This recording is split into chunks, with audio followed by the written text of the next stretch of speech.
Captain Shubman Gill 84 పరుగుల అజేయ అర్ధశతకంతో పాటు అరంగేట్రం పేసర్ గర్నూర్ బ్రార్ 3 వికెట్లతో రాణించడంతో ఆఫ్ఘనిస్తాన్తో 3 వన్డేల సిరీస్లో టీమిండియా బోని చేసింది. శనివారం జరిగిన వర్ష ప్రభావిత తొలి వన్డేలో భారత్ 7 వికెట్లతో ఆఫ్ఘన్ను చిత్తు చేసింది. వర్షం కారణంగా మ్యాచ్ను 25 ఓవర్లకు కుదించారు.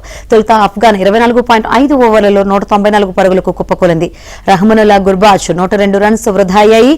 మరో అరంగేట్రం పేసర్ హర్ష్ దూబే 3 వికెట్లు పడగొట్టగా హర్షదీప్, నితీష్ చెరో 2 వికెట్లు తీశారు. టాస్ ఓడి బ్యాటింగ్ కు దిగిన ఆఫ్ఘన్ 26 పరుగులకు 3 వికెట్ల నష్టంతో ఇబ్బందుల్లో పడిన తరుణంలో గుర్బాజ్, కెప్టెన్ హష్మతుల్లా షాహిదీ 27 4వ వికెట్కు 116 పరుగుల భాగస్వామ్యంతో ఆదుకున్నారు.